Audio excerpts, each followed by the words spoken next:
and this is topic number 3 right here. We got another video game movie coming up that I'm pretty excited about, even though I haven't played the game. But this is coming from Variety for topic number 3. Gears of War movie and animated series coming to Netflix. I'm pretty excited about it. And again, if you're watching this via live on the replay, there's a link to this in the description box below for you to read at your own leisure. Gears of War, one of the most popular Xbox video game series of all time, is expanding to Netflix. Netflix is making a feature film adaptation followed by an adult animated series based on the sci-fi shooter franchise. The company announced this past Monday. The streamer also notes there is potential for more stories to follow. Video game developer The Coalition, who took the reins on Gears of War, and Microsoft acquired the rights to the series from original creator Epic Games, has partnered with Netflix on the upcoming adaptations. The first Gears of War released exclusively on Xbox 360 in 2006 and followed by a macho team of soldiers called Delta Squad fight against the Locust Horde, a subterranean alien race that decimates humanity. The main Delta Squad crew consisted of Marcus Phoenix, Dominic Dom Santiago, Augustus Cole, and Damon Baird. They usually a variety of heavy-duty firearms, rocket launchers, and lancers, which are rifles with chainsaws attached to them to dispatch the Locust swarms. Anyway, before I go on, man, this is it's a pretty popular game. I think this is Xbox's most popular game. It sold over 40 million copies, and they're releasing this information on the 16th anniversary of the game. I've never played it before, Lamont and Larry, but I've seen a lot of people play it, and they were geeking out about it, and it looked cool from what I saw. An action adventure, alien invasion stuff. If it's gonna be like Halo or whatever, and I know it's different from that because it's a third-person shooter than the first. I'm excited for it, man. But Lamont, I'm coming to you first, man. How do you feel about this? 100% excited, B. Avery. As I'm going through learning about writing scripts, one thing that they always say, if you want to be a good writer and you want to find something that can help you enhance your writing ability, they say one of the most popular places to go is the video game world. Because what the video game world does is it creates a world where you can drop in characters. And this is another story that does the same exact thing. Now, I never played this in my gaming days when I was making money playing games because I was a PS3 fanboy, PS4, PS5, PS1. I was one of those fanboys, so I didn't touch the Xbox. But I had a lot of friends who used to tell me, because I only played third-person shooters anyway, because the first-person ones would make me dizzy. They told me I needed to just drop my PlayStation and jump on this because it was so good. And so one day, homeboy had an Xbox. I played it.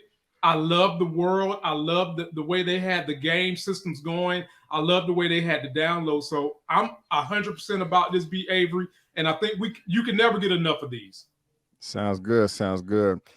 Before I come to you, Larry, I just want to throw in some more news that has to do with this topic right here. This is from movieweb.com. David Bautista wants in on the Netflix Gears of War movie. With Netflix making a Gears of War movie, David Bautista has reignited his campaign to play the live-action Marcus Phoenix. And this just goes on to say, this is in the description, that before this was, I mean, this man has been clamoring to play this role for quite some time. I think it's a good fit. You know, I can't make this any easier. Let me try to go ahead and share this real quick with you guys, because he did make some type of, you know, post about it. And so let me y'all hit a 1 in the chat or give me a thumbs up, y'all, if you can hear this.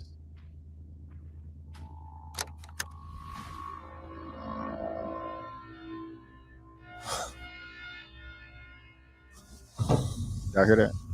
Mm-hmm. This is my kind of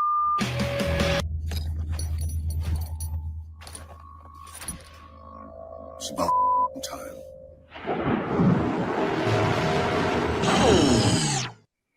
Well, there you go, man. I'm here for it. Larry, are you a fan of the game? Have you ever played? And how you feeling about this? And are you cool with Dave Bautista possibly taking on the role? Yeah, I've played the game. I've played a couple of them. It's a fun game. It's cool. It wasn't always one of my favorites from from Microsoft, for the Xbox, but it definitely well, I shouldn't say it wasn't my favorite. It's one of my favorites, but not my favorite. But it's definitely a fun game. I guess I don't really have any. I guess my only feelings towards Dave Bautista playing this role is I know he had some issues about body consciousness when he was playing what was it? Guardians, and I wonder if he's, you know, if he's expected to play this sort of big buffed out sort of meathead type dude. Is he going to have those same issues if they require him to show his body? And so I don't know. That makes me, you know, when people start talking about those things, it makes me wonder about if this is what your role is. This is where Hollywood sees you. This is where you sort of positioned yourself. Where do you go from there? You know, unless he's going to start making rom-coms or something, I don't know. So, but what really has me curious about this is I want to know, did they just license this to Netflix so they can make it, or is Microsoft going to start making? Are they going to start a movie studio? Are they going to start making their own films now? You know, I mean, we have like we see Apple. You know, everyone thinks of Apple as sort of a computer company, but they clearly have gotten into the content creation business where they have their own app, their own TV service, and they have original content. And I'm wondering, is Microsoft gonna do the same thing? Well, to see, there have been multiple attempts throughout the years to bring Gears of War to the big screen. New Line Cinema briefly had the rights to a film adaptation in 2007, and then Scott Stuber, now head of the original film at Netflix, came on as producer in 2013. Universal then hired Scott Fraser to write an adaptation. Netflix did not announce any filmmaker attached to its adaptation.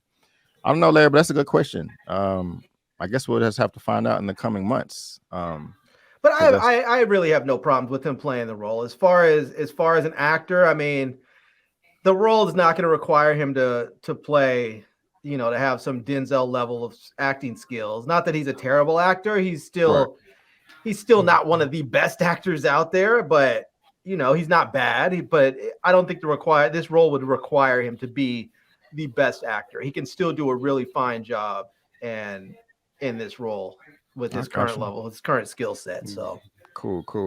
Well, before we move on, let me grab a few of these super chats real quick. I got one from Cynthia Charles. 499, thank you. I really enjoy you, Eman, Elliot's review of Black Panther 2. I watched it 3 times already. My goodness, hashtag the dynamic trio. Well, thank you so much for the lovely comment and the super chat. I do appreciate it. And we got another trio for you today, and I'm really excited about that. But thank you, Cynthia. Also have the Jughead, 5 pounds. 1 of 2. Greetings, Brandon, Lamont, and Larry, my brothers. As a man of Nigerian heritage, I am livid that T'Challa was not recast. I hear you. Strong black male. And I think you have a part 2 down here. Another 5 pounds. Representation is important. I will not being Black Panther Wakanda forever. I will wait for T'Challa Jr. to grow up. LOL, love and respect from the UK guys. The Jughead 1, thank you so much for that. I really do appreciate it. Thank you. Larry, you about to say something? Yeah, I was going to say about Gears of War too. My concern about that would be what they're going to decide on as far as a rating for them. Like, are they going to decide to go for an R rating, or will they try and make it a PG-13? Because if you've never played the game, you probably don't know. But if just hearing that when they talk about the Lancers, you have it's like half assault rifle, half machine gun, and so you have it at times where they get up close and personal with these I forgot what the things are that you're fighting, but at sometimes you may run out of ammo. You just get up close and personal and you turn that chainsaw on and you literally are chainsawing through people through these things and their blood splatter and everything everywhere. I don't know how that's going to work out on screen with a PG-13 rating. And so unless they decide they're going to accept an R rating or they decide to tone all that down, which would sort of be a bummer because, I mean, that's one of the sort of gross but fun parts of the game. So I wonder, I'm curious how they're going to handle that because that weapon is like a big part of the game. That makes me even more excited. So thank you for that information. For real.